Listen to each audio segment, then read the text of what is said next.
Hari ini kita akan kembali melanjutkan satu kalimat dari Apostles' Creed.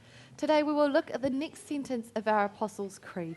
Jadi anak-anak sekalian, di dalam beberapa minggu yang kemarin kita, your parents dan juga semua adults di sini sudah memikirkan tentang apa yang dimaksud di dalam kalimat-kalimat di dalam Apostles' Creed.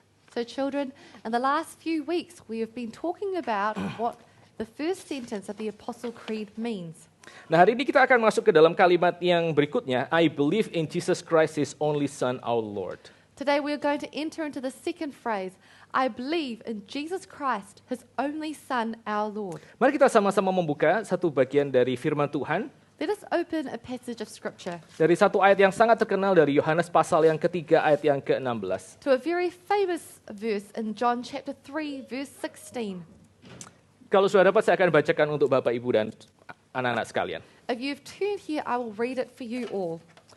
For God so loved the world that He gave His only Son, that whoever believes in Him should not perish but have eternal life. Mari kita sama-sama tunduk kepala, kita masuk di dalam doa, minta Tuhan Yesus boleh menerangi renungan kita pada hari ini. Let us bow our heads and pray that the Lord Jesus may illuminate this meditation today. Father in heaven, we come into your presence, Lord, and we come to you humbly, knowing that we are unworthy in ourselves to approach you, Lord.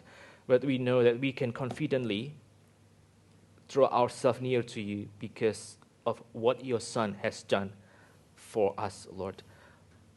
Father, we pray that you would bless our meditation this morning. We pray that you would open every single heart in this room and you would speak to our very being, Lord, that we may know and that we may hear your voice and that our life might be transformed by hearing your voice.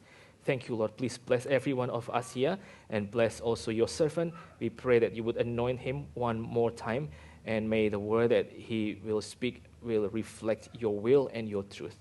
In the name of our Lord and Savior Jesus Christ, we pray. Amen. Amen. Bapak, Ibu, dan anak-anak sekalian, saya ingin mengajak kita untuk sama-sama melihat satu slide di depan kita. Brothers and sisters, I want to invite us to look at the slide. Nah, ini merupakan satu slide yang diambil dari Voice of Martyrs. This is a slide that has been taken from the Voice of Martyrs. Dan di dalam slide ini itu diceritakan tentang satu policy yang baru yang diambil oleh pemerintah Brunei Darussalam. And this is a slide that is about a policy that has recently been implemented by the government of Brunei. Jadi mulai dari November 2023 tahun kemarin, So starting from November 2023 last year, maka pemerintah Brunei Darussalam itu mewajibkan untuk setiap anak-anak sekolah seperti kalian mulai dari year 2 sampai year 5 itu mengikuti kurikulum Islam. so the government of Brunei has mandated that all school children from years 2 and 5 are going to undergo education in the Islam tradition 1 jam setiap hari. for 1 hour a day. Dan di dalam 1 jam itu, anak-anak dari kelas 2, seperti kalian, mungkin from year 2 sampai year 5, itu diwajibkan untuk mereka mempelajari doa di dalam Islam theology, Islam faith, dan juga mereka mesti belajar membaca Al-Quran. And for children from years 2 and 5, in that 1 hour they will learn to pray in a Muslim way and also read the Quran. Dan ini diterapkan Bapak Ibu sekalian dan anak-anak bukan hanya untuk public school, tapi juga untuk private schools. And this has been mandated not just for public schools, but also for private schools. Jadi saudara, kalau saudara punya anak, saudara mau sekolahkan kemanapun di Brunei Darussalam, pasti mereka harus belajar apa itu Islam theology dan mereka mesti belajar untuk membaca Al-Quran misalnya, dan mereka mesti mengerti sudut pandang dari Islam terhadap Yesus Kristus. So if your child goes to school in Brunei, it doesn't matter what school they go to, they will have to understand the Muslim faith and the Muslim perspective and how they see Jesus. Lalu para orang-orang yang mereka melayani di Brunei, orang-orang Kristen yang melayani di Brunei, mereka meminta supaya kita sekalian itu mendoakan kondisi di Brunei Darussalam. Christians who are serving in Brunei asked us to pray for the situation in Brunei. Dan mereka minta supaya kita mendoakan apa? Do you know what they ask us to pray for? Mereka minta supaya kiranya setiap anak-anak Kristen di Brunei Darussalam mereka bisa properly discipled, mereka bisa betul-betul dimuridkan secara benar baik di rumah maupun di gereja tentang apa itu iman Kristen. They pray that every Christian child would be discipled in knowing who Jesus Christ is, whether that be at home or also at school. Mereka cuma mau minta itu. That's all that they ask. Mereka cuma minta supaya kiranya ada revival, ada kebangunan, baik di dalam rumah maupun di dalam gereja. They ask that there is a revival to be in the house and also in the church. Supaya setiap rumah tangga dan setiap gereja itu mengajarkan secara setia apa itu iman Kristen dan apa itu Injil Yesus Kristus. So that every family and every church would teach faithfully what it means to know Jesus Christ and what the Christian faith is. Karena kalau tidak, 1 jam setiap hari anak-anak itu akan kemudian secara sistematis belajar tentang iman kepercayaan orang lain dan mereka akan pelan-pelan, kalau tidak dijaga akan mulai merendahkan iman yang mereka terima dari orang tua mereka atau dari gereja. Because if not, then every day children will be learning for 1 hour about Islam and they will slowly degrade their beliefs that the family taught them. Waktu saya mendapatkan berita seperti ini, saya terus terang saya punya mixed feeling tentang hal ini. When I saw this news, to be honest, I had mixed feelings about it. Satu sisi saya juga prihatin ya, saya juga concern dan saya juga gelisah memikirkan bagaimana orang-orang Kristen di Brunei Darussalam itu mereka harus menghadapi situasi seperti ini. On the one hand, I wondered how the people in Brunei were going to face this situation. Tapi kalau kita pikir sebaliknya Bapak Ibu sekalian, ini betul-betul satu kesempatan yang mungkin Tuhan itu kerjakan dengan misterius untuk membuat setiap keluarga Kristen itu kembali menggali apa itu artinya iman Kristen.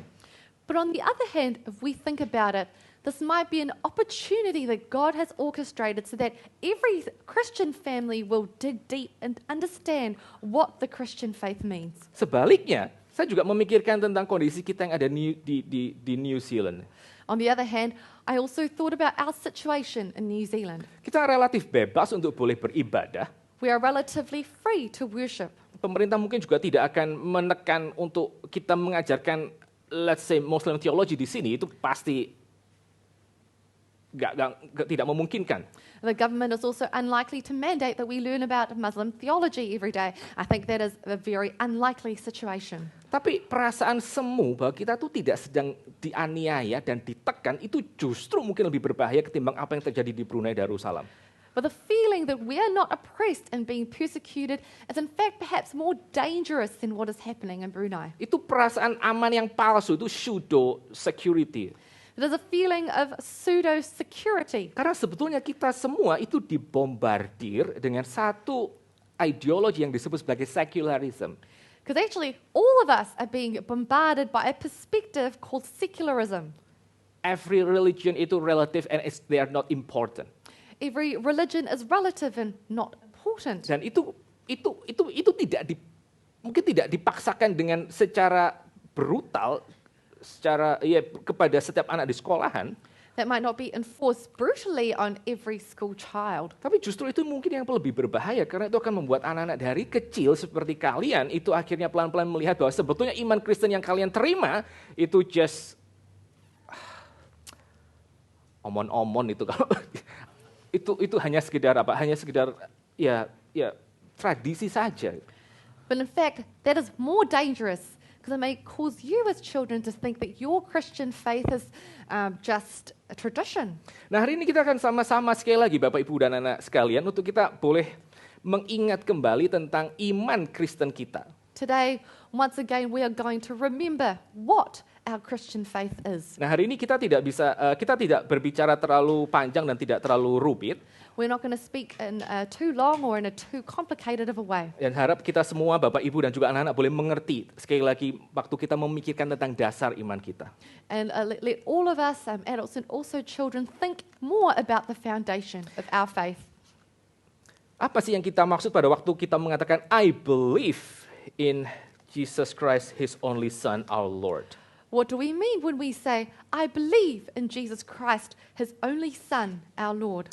Nah, pertama-tama anak-anak sekalian, waktu kita mengatakan kalimat seperti ini, kita sebagai orang Kristen itu mau mengatakan Firstly, when we say a phrase like this, what we want to say is bahwa di dalam realita ini hanya ada satu Allah in this reality, there is only one God yang adalah Bapa dan Anak dan juga nanti Roh Kudus. who is also the Father, the Son, and the Holy Spirit. Jadi ada one God and three person. The Father, the Son, and the Spirit. Ada satu Allah, yaitu Bapa, Anak, dan Roh Kudus. Nah, ini merupakan satu misteri di dalam iman Kristen. This is a mystery in the Christian faith. Ini merupakan satu hal yang sulit untuk kita mengerti dan kita menerangkan kepada orang lain. This is something difficult for us to understand and also to explain to other people. Tapi waktu kita melihat bahwa apa yang diajarkan oleh kitab suci bahwa hanya ada satu Allah, one God, tapi ada three persons, Father, Son, and the Spirit. When we see in the Bible that there is only one God and three persons, the Father, the Son, and the Holy Spirit. Itu menunjukkan bahwa ajaran seperti ini itu bukan merupakan ajaran yang dibuat fabricated oleh gereja. This shows that this is not a doctrine that is fabricated by the church. Karena buat apa gereja misalnya mula-mula mereka pikirkan ada satu doktrin yang luar biasa sulitnya untuk orang lain mengerti kalau mereka sebenarnya ingin orang lain itu mau mengikut dan percaya pada mereka ajarkan.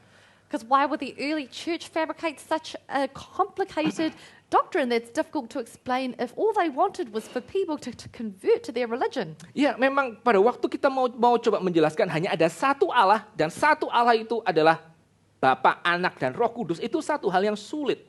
When we say that there is only one God, and in this one God there is a Father, the Son, and the Holy Spirit, it is a difficult concept. Tapi itu sekali lagi menunjukkan bahwa ini bukan merupakan satu fabrication dari gereja. Ini bukan hanya merupakan satu buatan gereja.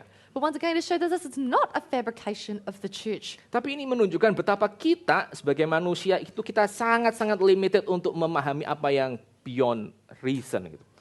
But to show how we as human beings truly struggle to comprehend that which is beyond reason. Nah, kita menerima tentang hanya ada satu Allah, yaitu Bapa, Anak, dan Roh Kudus, semata-mata karena itu diajarkan di dalam kitab suci. For the Bible tells me so.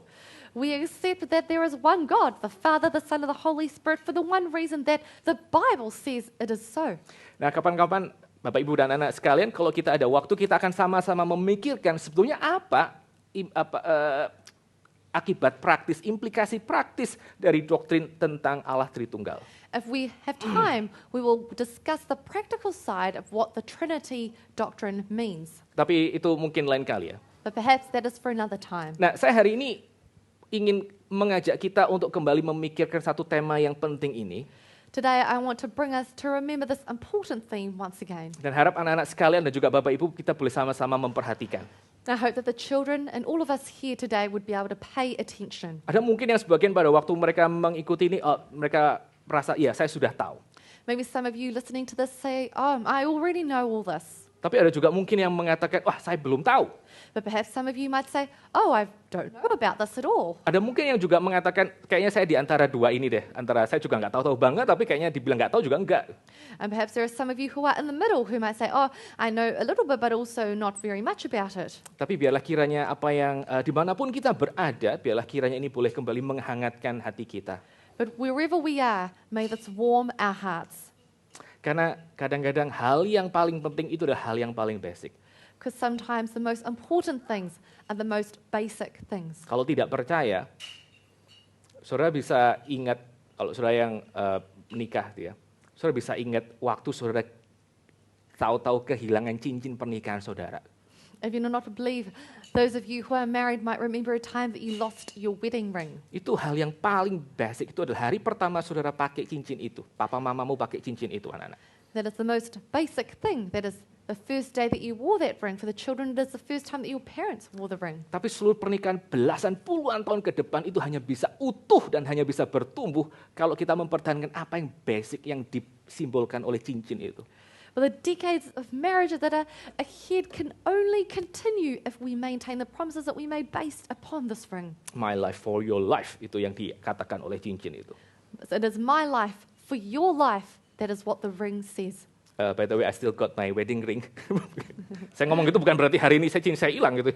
I'm not saying that because I lost my wedding ring today. Nah, hari ini kita akan kembali sama-sama sekali lagi memikirkan, how do you know that Jesus Christ is God? Bagaimana engkau tahu bahwa Yesus Kristus itu adalah Allah?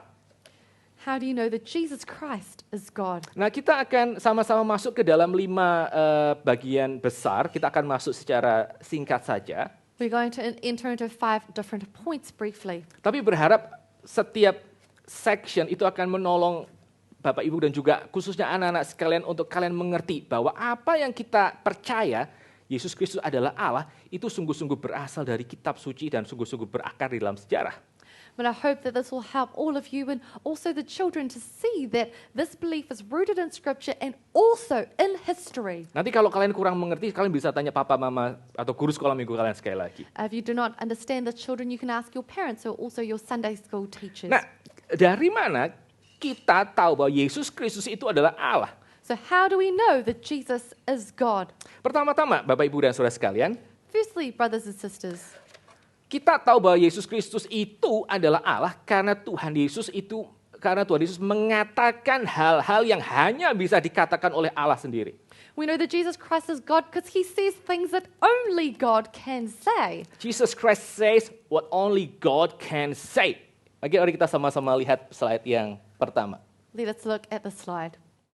Waktu saudara melihat di dalam slide ini, anak-anak sekalian, itu ada beberapa kalimat-kalimat Tuhan Yesus, hanya 3 saja yang kita lihat di dalam pagi hari ini dari sekian banyak kalimat yang dikatakan oleh Tuhan Yesus. On the slide, we are looking at 3 phrases that Jesus said out of the many phrases that he spoke. Dan kalimat-kalimat itu menunjukkan bahwa Tuhan Yesus itu betul-betul sadar bahwa dirinya itu Allah. These sentences show that Jesus truly believed that he was God. Nah, waktu anak-anak sekalian kita coba sama-sama lihat kalimat yang pertama. Let's look at the first phrase. Di dalam Yohanes pasal yang ke-8 ayat ke-58, In John 8, verse 58, Tuhan Yesus mengatakan, "Before Abraham was, I am." Jesus Christ said, before Abraham was, I am. Abraham itu hidup 5.000 tahun sebelum Tuhan, kira-kira 5.000 tahun sebelum Tuhan Yesus. Abraham lived about 5,000 years before Jesus appeared. Lalu bagaimana Tuhan Yesus bisa mengatakan, "Before Abraham was, I always am"? So how could Jesus Christ say, because before Abraham was, I am? Kalau anak-anak sekalian melihat apa yang dikatakan oleh Injil Yohanes di dalam pasal yang ke-8, If you see what is said in John chapter 8, maka apa yang dikatakan oleh Tuhan Yesus itu membuat orang-orang Yahudi itu begitu marah dan mereka mau melempar batu kepada Tuhan Yesus. what was said by Jesus angered the Jews and they wanted to stone him. Karena apa yang dikatakan oleh Tuhan Yesus itu adalah satu blasfemi buat mereka. Because what Jesus said was blasphemy to them. Karena pada waktu Tuhan Yesus mengatakan before Abraham was, I am, dia sedang mengatakan bahwa dirinya itu always eternal. Because when Jesus said before Abraham was, I am, it means that he says that he is eternal. Apalagi kalau kita melihat bahwa sebetulnya kata I am yang dipakai oleh Tuhan Yesus itu juga adalah nama yang Allah itu katakan pada waktu dia berjumpa dengan Musa in the burning bush di semak belukar yang terbakar. Especially if we see that the phrase I am was used by Jesus in the same way that it was stated in Exodus when Moses met with God in the burning bush. Waktu Musa bertanya kepada Allah, kalau nanti orang-orang Israel bertanya kepadaku, siapakah yang mengutus aku? Siapakah namamu? Apa yang akan aku harus jawab? Moses asked God, if I meet the Israelites and they ask me, who sent me? What name shall I tell them? Lalu Allah, Yahweh mengatakan, aku adalah aku. Itulah nama yang engkau harus berikan kepada Israel. And God said, Yahweh said that I am who I am, and this is the name that you tell the Israelites. I am who I am. Itu yang dikatakan oleh Allah kepada Musa. I am who I am, and that's the name that God gave to Moses. Di dalam Yohanes pasal yang ke-8, Tuhan Yesus mengatakan, sebelum Abraham itu ada, aku senantiasa ada. Jesus says here that before Abraham was, I am. Lalu kalau saudara dan anak-anak sekalian melihat apa yang dikatakan Tuhan Yesus, misalnya di dalam Matius pasal ke-28, satu ayat yang sangat terkenal sekali. Now, if you see what Jesus says in Matthew chapter 28, this is a very famous verse. Aku akan beserta dengan engkau sampai ke akhir zaman. I will be with you even to the end of the age. I am with you always, sampai akhir zaman, kata Tuhan Yesus. I am with you always even to the end of the age. Waktu Tuhan Yesus mengatakan seperti itu, dia sedang memikirkan apa tentang dirinya sendiri? When Jesus says this, what is he thinking about himself? Cuma Allah sendiri yang dia bisa menyertai umatnya sampai selama-lamanya. Itu hanya Allah sendiri. Only God can be with his people to the end of the age. Nah, That is only something God can do. Nah, kalau misalnya Bapak, Ibu, dan juga anak-anak sekalian pernah tahu ada satu sekte bernama Jehovah Witness. If you all know about a sect called the Jehovah's Witness, Mereka akan datang kepada rumah Bapak, Ibu, dan juga rumah anak-anak sekalian untuk mereka akhirnya berdiskusi tentang sebetulnya siapa nama Allah. they will come to your house to discuss what the name of God is. Dan mereka mungkin akan mengatakan bahwa Tuhan Yesus itu dia tidak pernah menyatakan dirinya itu sebagai Allah. And they might say to you that Jesus Christ never said that he is God. Hal yang sama itu juga akan dikatakan oleh teman-temanmu, anak-anak dan juga Bapak Ibu sekalian, yang mungkin mereka adalah Muslim. This is also going to be said to you by your friends who are Muslim brothers and sisters. Di mana di Alkitab dikatakan bahwa Tuhan Yesus mengatakan dirinya adalah Allah. Where in the Bible did Jesus Christ claim to be God? Nah, kunci untuk kita sekalian bisa mengerti bagian ini adalah kita harus membaca, mendengar setiap kalimat Tuhan Yesus itu dengan telinga perjanjian lama. The key for us to understand this is to read all of the phrases that Jesus spoke through the lens of the Old Testament. Kalau kita punya telinga perjanjian lama dan kita punya lensa dari perjanjian lama, And we have the ears of the Old Testament and the lens of the Old Testament. maka pada waktu kita membaca kalimat-kalimat Tuhan Yesus seperti ini, kita akan tahu dengan jelas bahwa Tuhan Yesus itu menyatakan dirinya sebagai Yahweh, sebagai Allah Israel. That we could see that when Jesus says phrases like this, that he sees himself as Yahweh, as God. Jadi poin yang pertama, dari mana kita tahu bahwa Tuhan Yesus itu adalah Allah? So the first point, how do we know that Jesus Christ sees God? Karena Tuhan Yesus dia mengatakan hal-hal yang hanya Allah boleh katakan. Because he sees things that only God can say. Dan itu menunjukkan dia sadar dirinya adalah Yahweh itu sendiri. And this shows that he is conscious of the fact that he is Yahweh himself. So, ya, poin yang pertama. Sekarang kita masuk ke dalam poin yang kedua. This is the first point. Now we enter into the second point. Bukan hanya Tuhan Yesus itu mengatakan hal-hal yang Allah itu boleh katakan, Not only does Jesus only say things that only God can say, tapi hal yang kedua adalah Tuhan Yesus dia juga mengerjakan hal-hal yang hanya boleh dikerjakan oleh Allah. but the second thing is that he only does things that only God can do. Apa sih hal-hal yang hanya boleh dikerjakan oleh Allah dan bisa dikerjakan oleh Allah? And what are these things that only God can do? Misalnya di dalam kitab suci kita melihat bersama-sama bagaimana Tuhan Yesus itu dia mengampuni orang berdosa.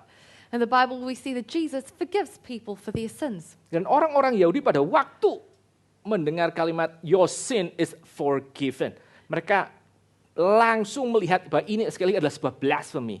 And when the Jews heard Jesus say, your sins are forgiven, they once again felt that this was blasphemy. Karena siapa yang bisa mengampuni dosa orang lain selain dia yang kepadanya orang itu bersalah?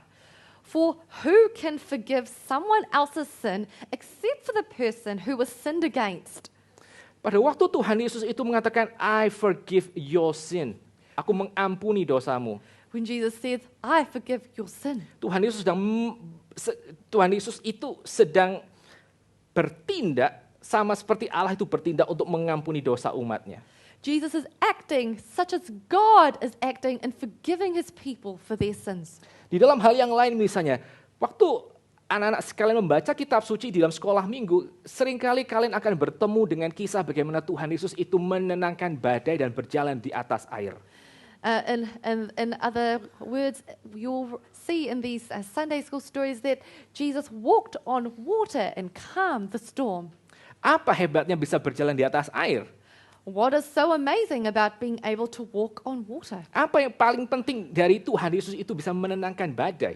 What is the most important thing about Jesus that he could calm the storm? Nah, sekali lagi, untuk kita boleh mengerti signifikansi atau pentingnya tindakan Tuhan Yesus, kita mesti mengerti dari pikiran perjanjian lama.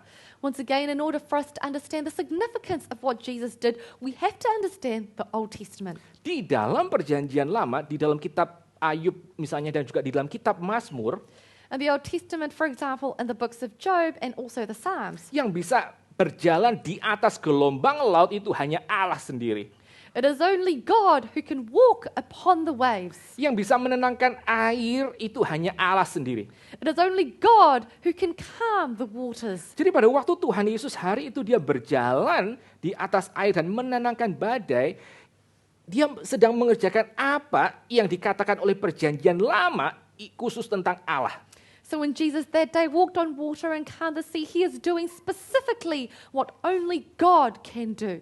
Hal yang lain misalnya anak-anak sekalian adalah Tuhan Yesus pada waktu dia sedang melayani di dalam dunia, dia menerima yang namanya penyembahan, worship dari orang-orang di sekitarnya. The other thing is when Jesus was alive, he received worship from others. Hari ini kita sedang belajar tentang kalimat yang ketiga. Aku percaya kepada Yesus Kristus anaknya yang tunggal Tuhan kita. Today we are learning about the third phrase. I believe in Jesus Christ, the only Son, our Lord. Dan kita sedang memikirkan kenapa kita bisa mengatakan bahwa Tuhan Yesus itu adalah Allah.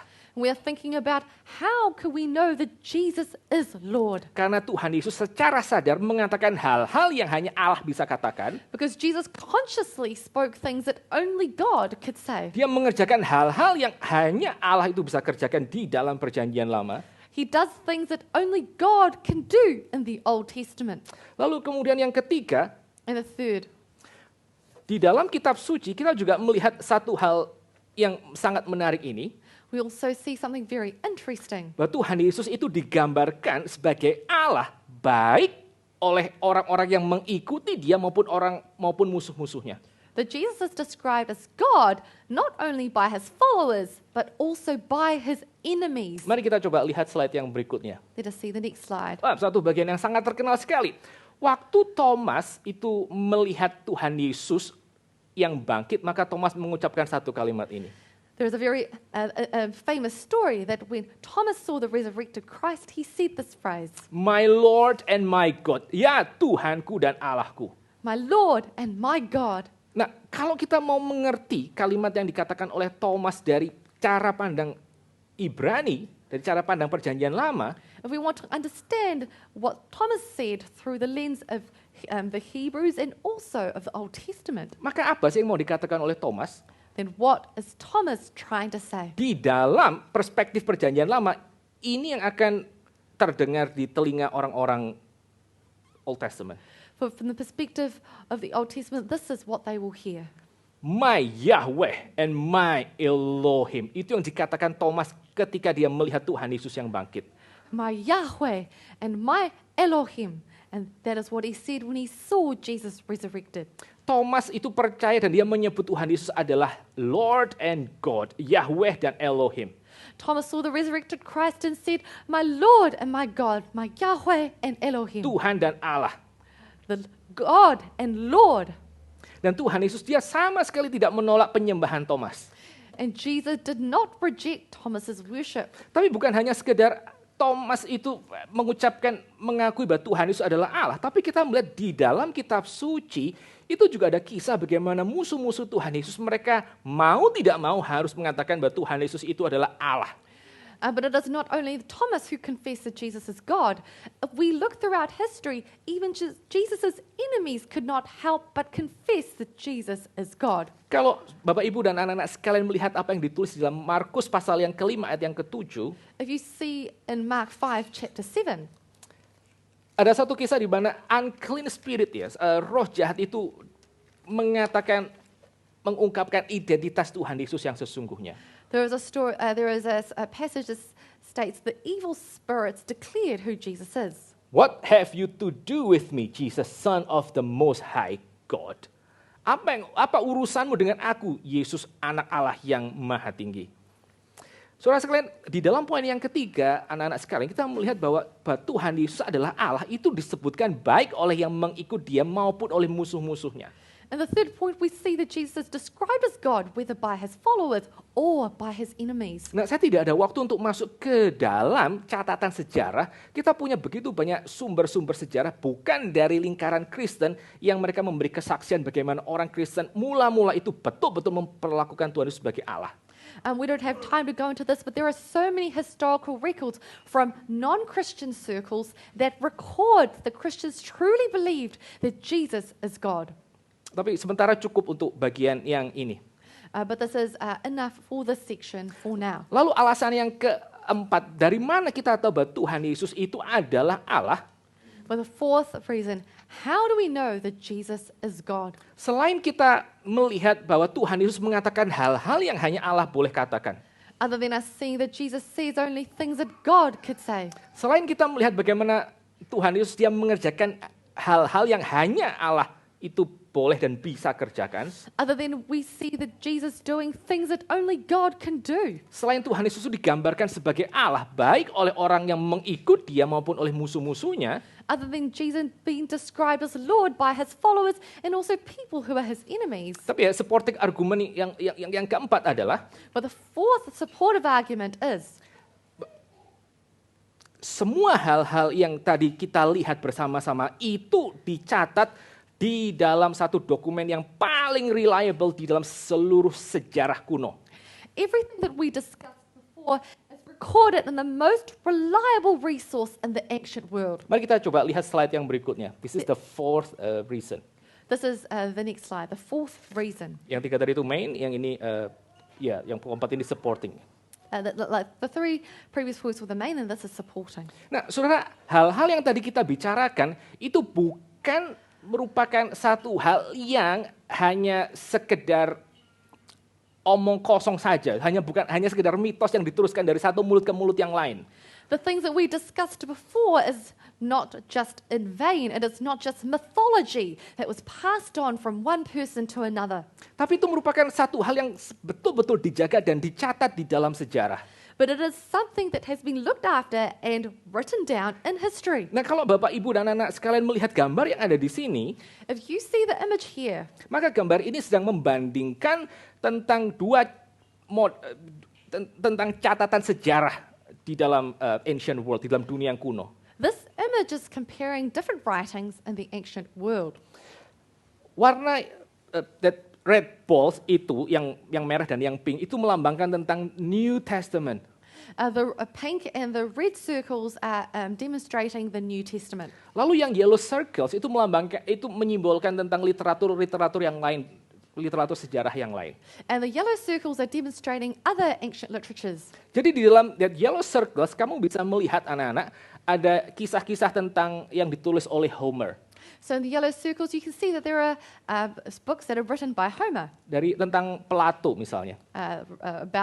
There are books by Plato. Lalu Julius Caesar dan seterusnya.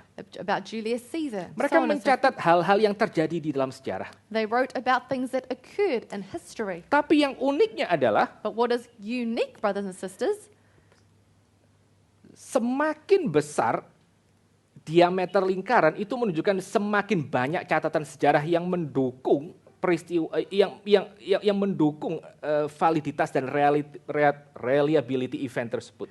the larger the circle is, the more documentation there is recording and also supporting the validity of the text. Jadi semakin banyak eyewitness yang melihat peristiwa tersebut. So it means that there are more eyewitnesses who witnessed this event. Dan semakin kecil itu berarti semakin sedikit eyewitness yang terlibat. And so the smaller the circle is, the less eyewitnesses there were involved in the recording of these events. Bukan cuma itu saja, tapi kalau Bapak, Ibu, dan anak-anak perhatikan bahwa di dalam diagram ini itu ada satu titik pusat yang akan menjadi ukuran seberapa dekat dan seberapa jauh satu lingkaran kepada pusat tersebut.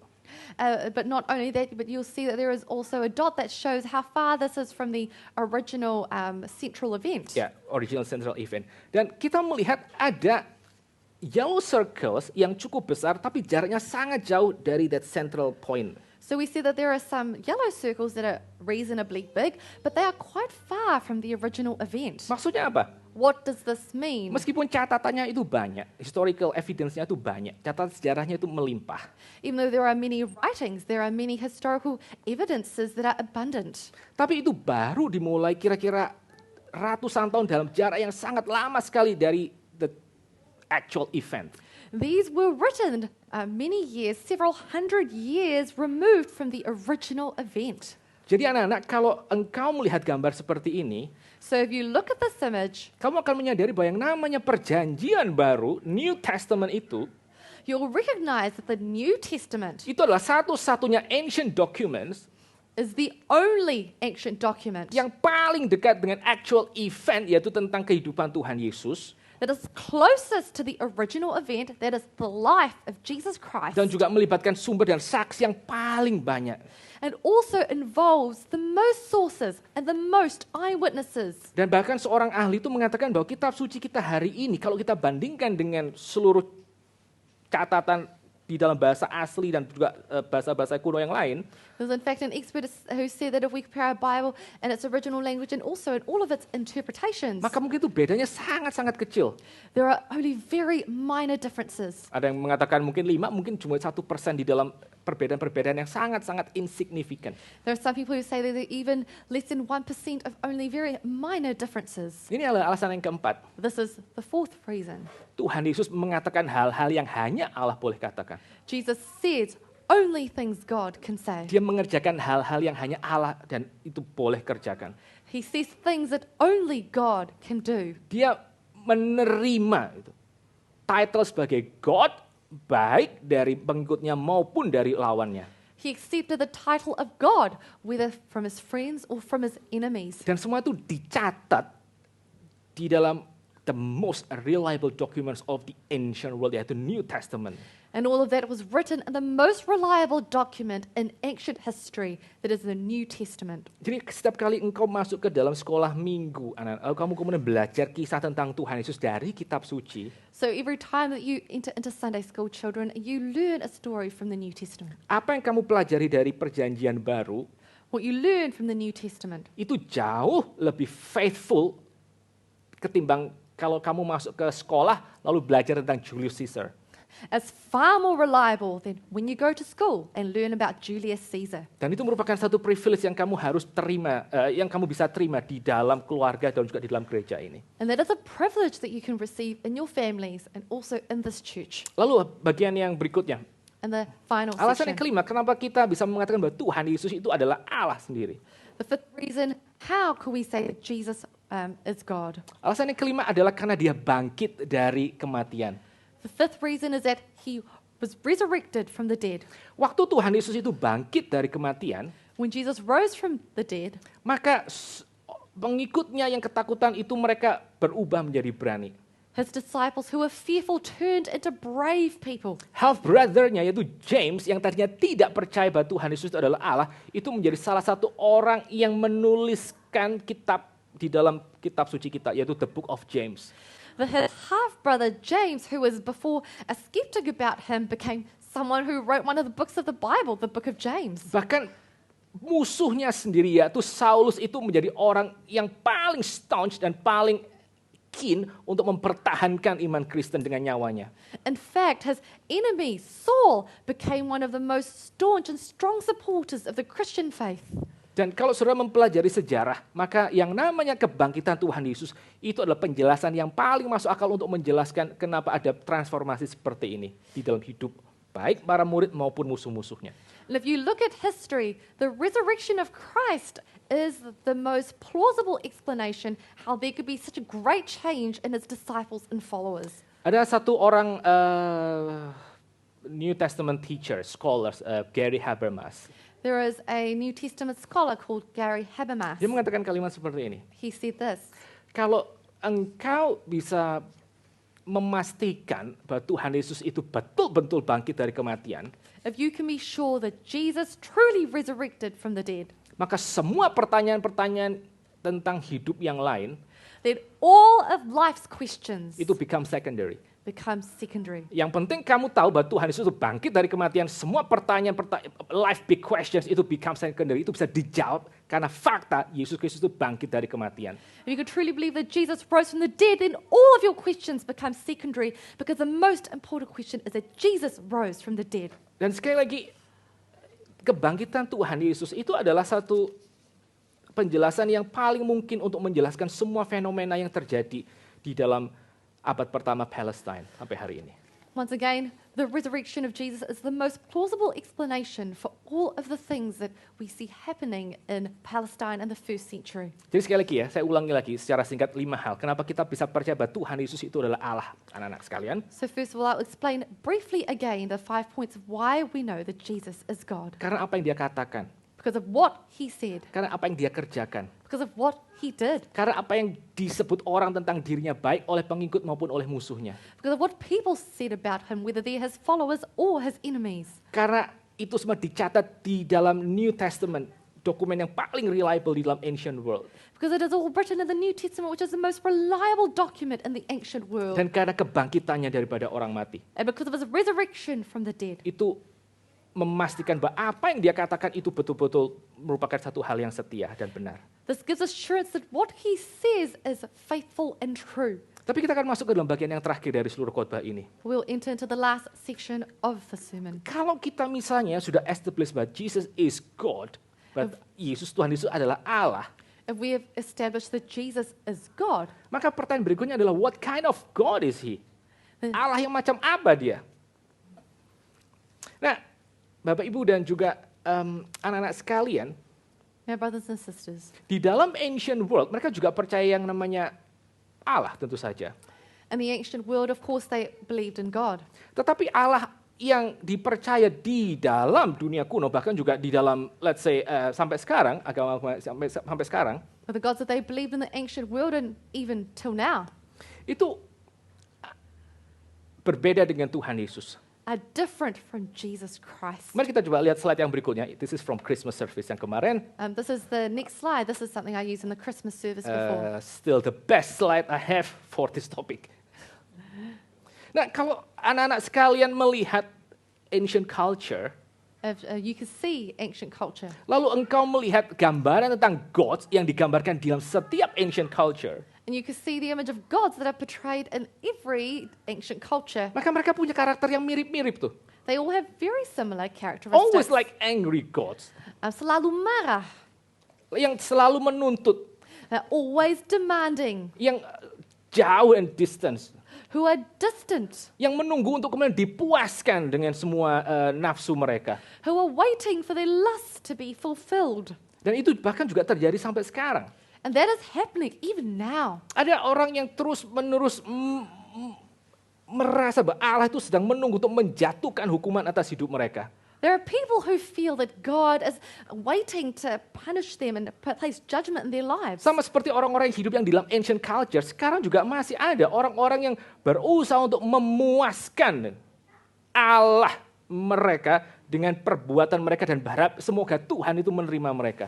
In the same way as in ancient cultures, there are people nowadays who do all they can to appease their God and hope that their God would have favor upon them. Tuhan Yesus itu adalah Allah, tapi dia berbeda dengan semua Allah yang dipercaya di dalam ancient culture maupun juga hari ini. Jesus is God, but he is different from every God in ancient culture and also every God today. Karena apa? Karena dia tidak menunggu manusia itu memuaskan dirinya, Why? Because he does not wait for human beings to fulfill him. tapi dia sendirinya dia mau datang dan mau menyelamatkan orang-orang yang berdosa itu. But he himself was willing to come for sinners. Dan sekali lagi itu dicatat di dalam the most reliable documents in the ancient culture. And once again, that is written in the most reliable document in ancient culture. Dan itu dibuktikan di dalam kebangkitannya. And it was proven by his resurrection. What kind of God is Jesus? Allah yang seperti apa Tuhan Yesus itu? Dia adalah Allah yang mau mengkorbankan dirinya sendiri untuk orang-orang berdosa yang hancur di bawah dosa mereka. He is a God who is willing to sacrifice himself for sinners who are broken and destroyed by their own sin. Tuhan Yesus adalah Allah yang mengasihi kita dan dia memberikan nyawanya untuk kita.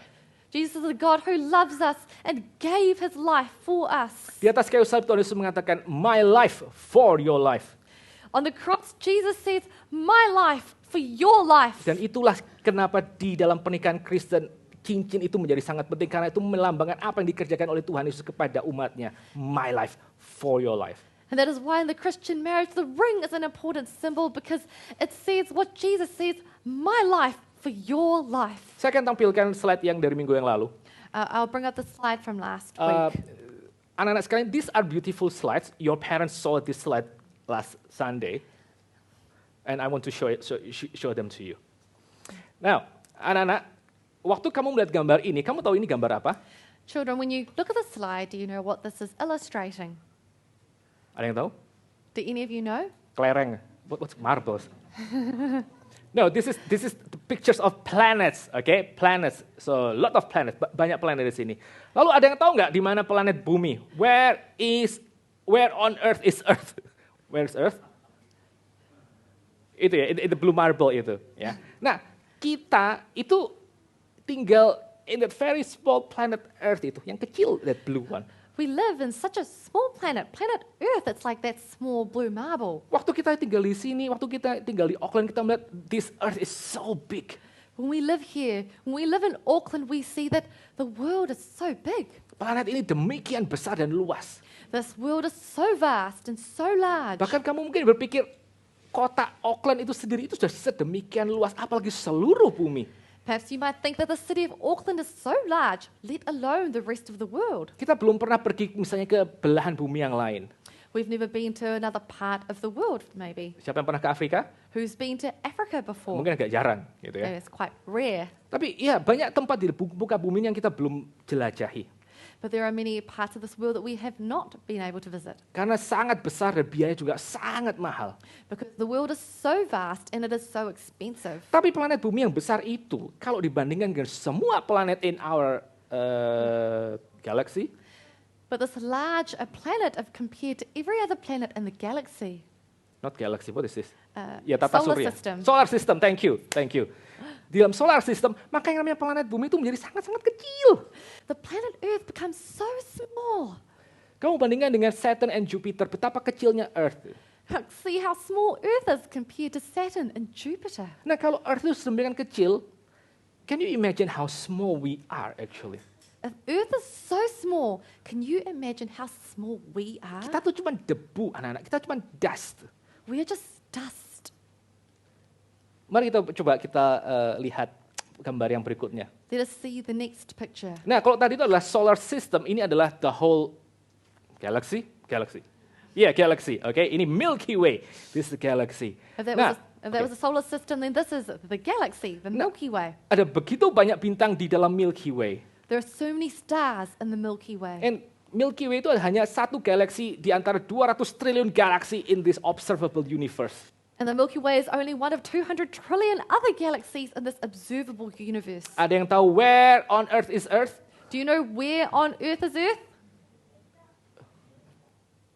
Nggak kelihatan kan ya? You can't see it, can you? Nah, saya kasih tahu gambar yang berikutnya. I'll show you in the next slide. Nah, you are there. Kamu di sini. You're not even in the center of our galaxy. Cuma di pinggiran doang, Bapak Ibu sekalian. Cuman cameo gitu. You're just on the side. You're like a cameo. Cuman peran yang tidak penting di galaksi Milky Way itu. We're not even an important part of our galaxy. Kita tuh very, very small. Almost invisible dari mata biasa. We are so small. We're almost invisible to the naked eye. Tapi ini yang dikatakan oleh firman Tuhan yang tadi kita baca. But this is what the Word of God says. Next slide, please. For God so loved the world, that big world, that He has given His own Son, that whoever believes in Him should not perish but have eternal life. Karena demikian besar kasih Allah akan dunia ini sehingga Dia mengkaruniakan anaknya supaya barang siapa yang percaya kepadanya tidak binasa melainkan beroleh hidup yang kekal. Dan Tuhan Yesus Allah yang menciptakan semua keajaiban bintang dan galaksi tadi, Dia mau menjadi a very, very tiny baby in that small planet yang namanya Earth. Jesus, who created all of this amazing galaxy and all of the stars, He was willing to be confined to a small baby in Karena this apa? world. Karena apa? Why? Because He's different from any other God you can find in the ancient and the modern culture. He's different than all those gods. Karena dia begitu berbeda dengan semua dewa-dewa yang engkau pernah pelajari dalam budaya kuno maupun di dalam zaman yang sekarang. Because he's completely different than all the gods that you've studied in ancient culture and even now. Kalau kita sama-sama melihat bagaimana Allah mengasihi kita sampai dia memberikan anaknya sendiri untuk datang bagi kita, We see how much God loves us, that he gave his only son for us. let us rejoice in Him. Mari kita bersuka cita di dalam Tuhan Yesus. Let us rejoice in him. Mari kita bersama-sama melayani Dia dengan lebih baik. Let us serve him better. Mari kita minta kepada Tuhan supaya Tuhan itu menciptakan satu longing yang baru, satu kerinduan yang baru untuk kita makin hidup dekat dengan Dia. Let us plead with God that he might give us a new desires that we may want to be with him. Minggu depan, anak-anak sekalian akan masuk ke dalam sekolah masing-masing. Next week, children are going to go back to their different schools. Mungkin kamu akan masuk ke, I don't know, semi-private atau juga public school. Perhaps you might go to a semi-private or a public school. Tapi biarlah apa yang engkau pelajari di dalam hari Minggu ini dan juga sepanjang seluruh sekolah Minggu But may what you learn today and all of your weeks of Sunday school boleh menguatkan engkau untuk hidup bagi Tuhan Yesus. strengthen you to live for Jesus Christ. Karena Dia adalah Allah yang berbeda dengan semua Allah yang orang itu pernah kenal di dalam dunia ini. Because he's a God who is different than any other God that our world has ever known. Mari kita sama-sama tunduk kepala, kita masuk dalam doa. Let us bow our heads and pray. Can I ask Vinka to pray for us? Oh Lord, you are so magnificent. And you are so wonderful beyond our comprehension, Lord. We do not deserve your love. We are so humbled that despite all of our failures and all of our sinfulness and brokenness, Lord, and the fact that we constantly reject you, we constantly rebel against you, that you would send your Son, Jesus, to die for us. Lord, I pray that you would make this reality true in each of our hearts. Reveal to us, Lord, that what we have learned today is truth, that you are more than a story. You are more than a legend, Lord, but that you are real. Father, we know this is a work of your Holy Spirit, and this is not something that we can force, Lord. So I pray that your Spirit may work powerfully in each of our hearts. Lord, you know where each one of us are, whether we truly believe upon you or we don't. And we pray by your power, Lord, that you would make these words a reality in our lives so that those who are truly seeking you may find you. Bless us today, Lord, and may each of us leave here changed so that we may more earnestly love you, seek you, and obey you. In Jesus' name we pray. Amen. Amin.